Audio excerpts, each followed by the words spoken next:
Great stuff. So we're going. Hello, everybody. Okay, so you're through here to Super Shammy. He's going to be playing some poker games for as long as possible in this Wilt for Crack Kings. The first game's popped up, as you can see. Hopefully you recognise it as a Poker Stars game. Okay, so I've got the lobby here. What I'm going to be doing is playing a progressive Super Knockout game to start with. Tonight it's the 4th of October all day, and tonight there's the Red Spade Open, which is, I suppose it's kind of it's not really a flagship one for Poker Stars, but it's a big boy, and they've got bounties on a certain number of people, yada yada. Typical ridiculously big field. That's going to be starting at 8 o'clock, and right now it's an hour and 15 away from that. So this is kicking off now, and the idea of these games is everybody here has got a little bounty on their head. I don't know if any of you guys play on Sky. There's a lot of these. They're called bounty hunters. I know these as bounty hunters or progressive super knockouts or whatever. But the idea is if you knock somebody out, you don't only get a bit of a bounty. You get half whatever it says on their heads, and then the other half goes on you. So if anybody here knocked out anyone, they'd get $5 into their account, and their bounty would go up to $15. I assume that's right, because I normally play $27 ones of these, and I kind of got used to those figures, but this is a cheaper one. Okay, cool, so that's a decent hand, obviously ridiculously good premium hand on the button. This is 6 max, so very familiar for any of you Sky players as well. I'm very rubbish at doing anything other than min bets quite early on in tournaments. I just tend to just keep it cheap, and it's not about not giving anything away, it's just typically just doing what's pretty normal. This is just a standard C bet on the button. Anybody with anything obviously is going to, well, I say obviously, they should call. If anybody really wants to get through to you right now, it'd be quite a surprise. Any pair should call, really. That's what I would be doing in that position.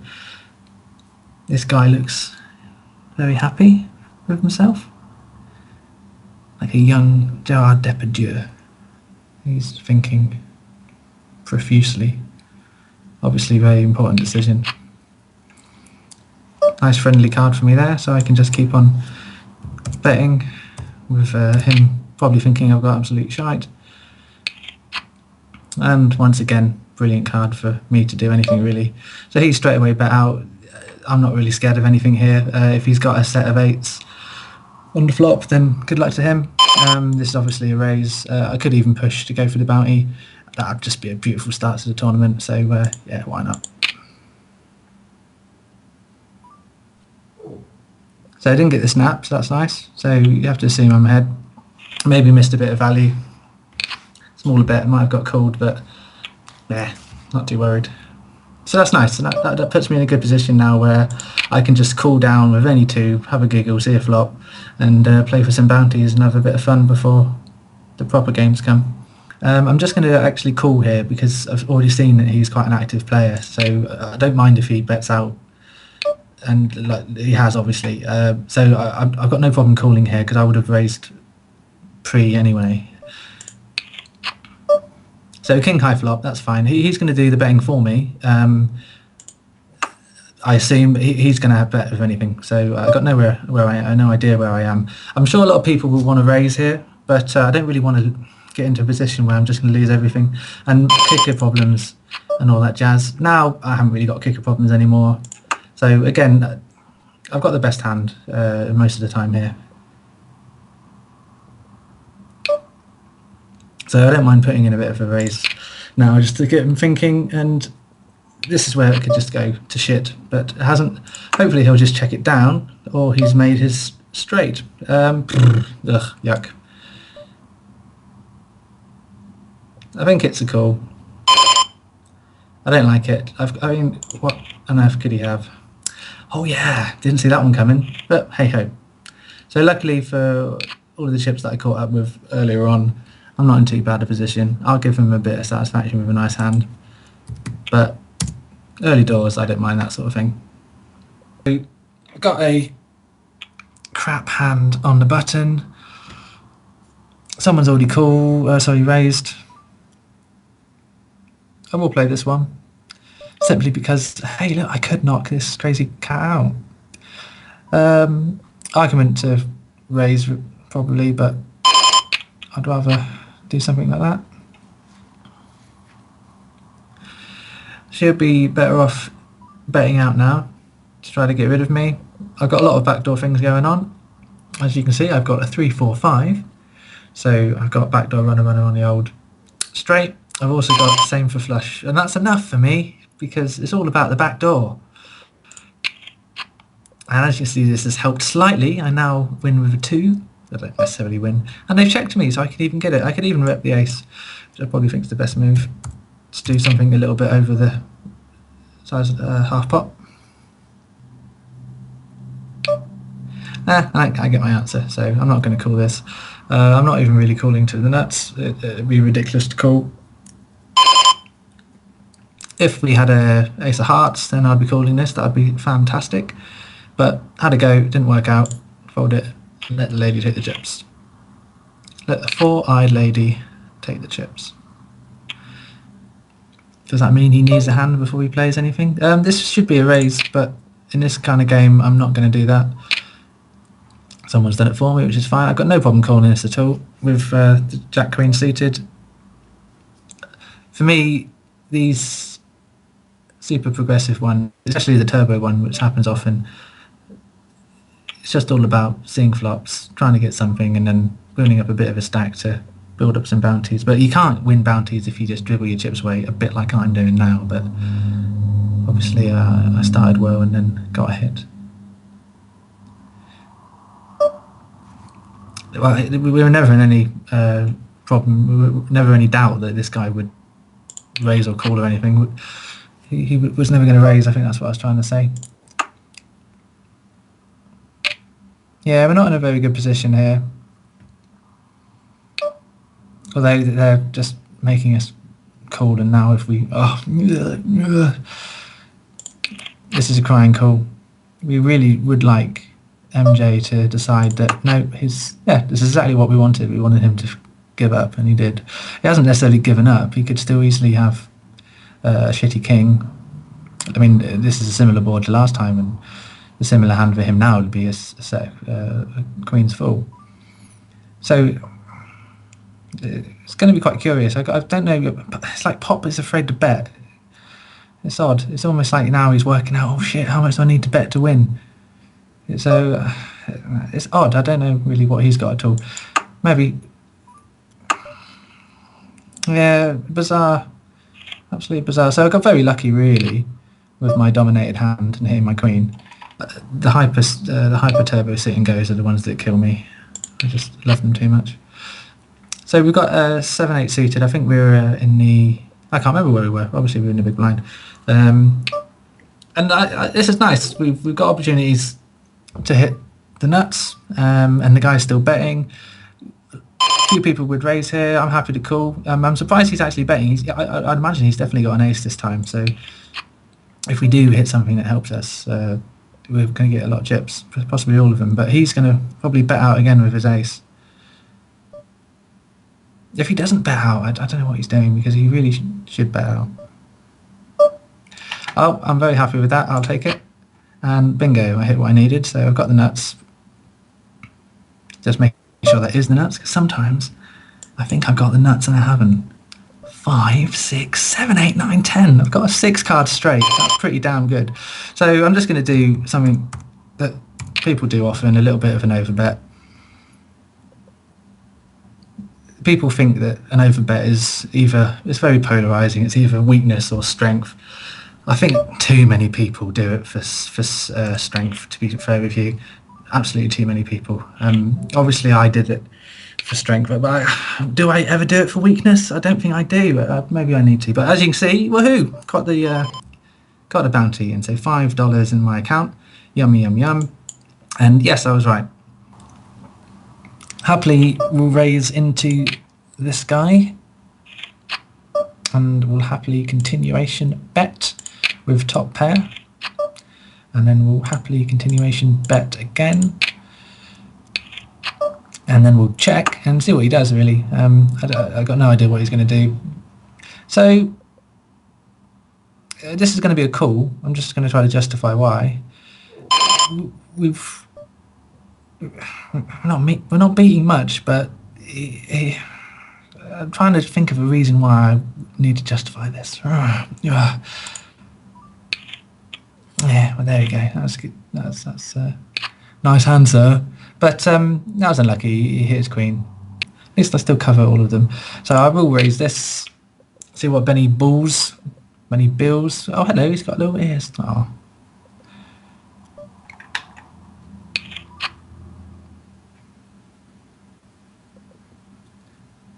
So 2 options for me, check or c-bet. It will be c-bet, and it will be a big c-bet. Yeah, I haven't really got a lot. I could fire a few more barrels. I might fire one more.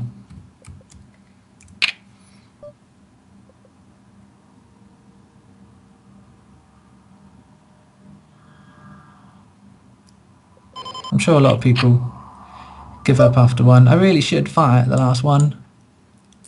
I do expect to get cooled down by ace high. I better make it 4 figures so that it looks a bit bigger. There we go. So the 3rd barrel took it down. And you need to do that sometimes. You can't just do one and give up, do another one and give up. You can't be scared. You need to be positive. And again, if I was just to flat this, that would be a waste of a heater, I suppose. These guys might think I'm just getting a bit overexcited. It's almost the opposite of a tilt raise, and it works sometimes. People don't think, oh, they can have a good hand twice. Yeah, we can't complain. Could do a sneaky check, but I'm not going to. That's 800 would be too much. So again, we're just doing the c-bet thing, and this time we have got it. So yeah, and this time they fold. So that's a shame. And this time we will flat just to get a bit of action in front of us, or see a cheap flop with a shit hand. So do you pronounce that SPAC? So SPAC has not done a lot. He's just checking it down. I could just check to see if I get my flush slash near straight. Ooh, that's interesting. He could already have the flush. I don't think that's too likely. If it is, it's going to get expensive because I call, maybe even hit my flush. He might even be protecting a higher flush draw. I've also got the 9 that will hit me. The 9 will hit me and make me a straight, so I'm happy to call, but I'm not going to enjoy any bet from him. I have called. I wonder if this is my internet not being happy. Oh, this is interesting. My 9 came. So now I'm losing to the flush draw, but everything else is pretty dandy. I'd be an idiot to raise, but this is an easy call. Not a lot else I could do. I'm losing to the flush, and I wouldn't be surprised if he's got it. Ah, good. He only had queen. So another interesting, another interesting hand. But I suppose top pair is top pair, so you know it's good a lot of the time. So fair play to him. Right, so we've got 2 games going now. We've got the iPops thing, which is down here, across here, and we've got the PokerStars game here. Oh, so that's the noise that iPoker are going to give me. It's iPoker, isn't it? To remind myself to play. Meanwhile, we get the beat from these guys. This is cool. I had Queen 6 under the gun, and I haven't got 4 colour deck on. That's going to be fun, so I better turn that on in a minute. So we've got a lovely draw to Broadway, but we want to get there cheaply. We probably won't even get there. I mean, crikey, there's only...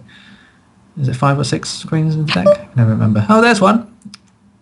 So we've got a disguised nut straight. Fortunately, there's only one flush draw. There's only one thing that could scare us here. Somebody could be slow playing a set. Unlikely. This guy he hasn't got our hand. He might have. Doesn't matter. We split it. There isn't a lot that he's got that is scaring me at all. So without a doubt, I'll be raising him. It would be a bit risky just to call. I think a lot of people would call to keep their mystery, but I think we do want to get paid at the end of the day, and we have just arrived at this table, so the guys, they don't know me from Adam. 8 or 10 or 9. How many? 1, 2, 3, 4, 5, 6, 7, 8, 9. I guess, and I think I read that it's 900 tables. Let's just check. Yeah, so players per table 9. Okay. So we got a different dynamic generally. I've got no problem calling this. I don't mean to give myself little targets, but if my call took me below 6,000, I might not call. Just probably a little silly little habit. I've hit a 7. I'm not overly enthralled by it. This guy should really bet again. He has bet again. Obviously, I've got options. Could fold, could call. I might just call actually, see if he gives up on the next.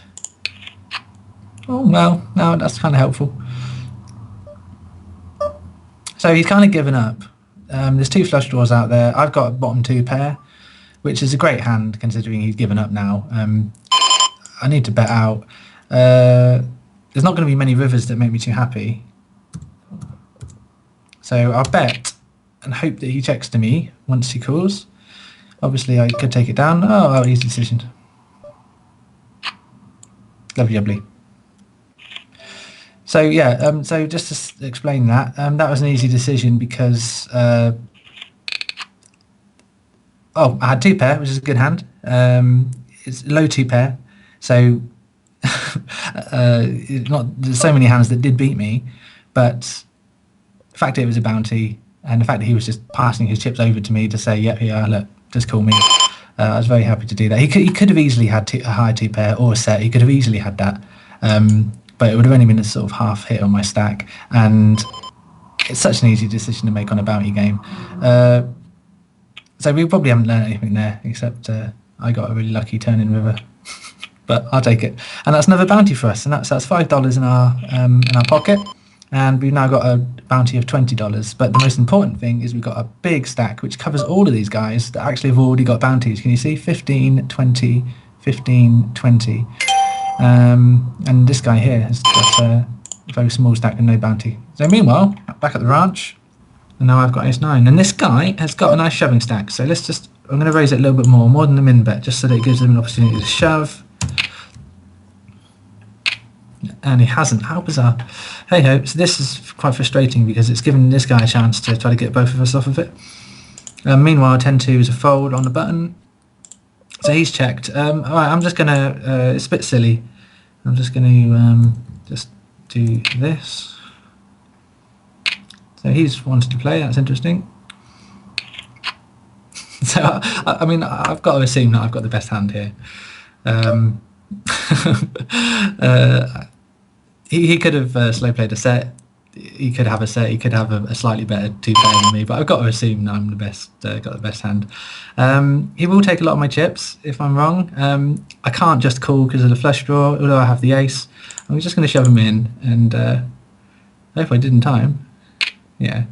I wouldn't be surprised if he beats me here, but let's find out. No, that's fine. That's good. So that's perfect. So I've got 2 bounties there. So I got my 3rd and 4th bounty. That was actually really handy, but I could so many times I'm crushed by a set. But I'll take it. So now, as you can see, I've got another $11.50, and my bounty is now at 32. So now I'm looking like a tempting bounty, but not with 18k in front of me. So that's fantastic. So I can play every hand for a bit, and see what's going on. So no, that was a perfect hand. I was lucky. Guy already had top 2. I muffed him with my 9. If you look at the hands before the flop, I had the best hand. I didn't actually even see what the other guy had. I might have to look at the hand history to see what the shorter stack had. I'm going to be folding here. Oh no, I'm not. I'm sorry. I got such a big stack. I want to see as many flops as possible. I fold this king 9 though, so I will call this. So, oh, lo and behold, I flopped a set. Sorry, that's not a set. That's trips. So I'll check to the razor, and whatever he does, I'll likely I'll likely go over the top. So yeah, a bit of a rack on the flop. I don't want to lose him, so I will just call and check again. Don't check straight away because it looks a bit weird online. Hopefully he'll go all in and he won't hit his house on the river. Unfortunately, the more cards you see and the less that he gets towards his hand, the least unlikely he will be to actually have something. So sometimes it's die, nice. So sometimes he's better off getting him in sooner rather than later. So and he knows that, and you know that. So really, you should raise in those positions. But sometimes you will lose your customer. And in the bounty, I didn't want to lose my customer.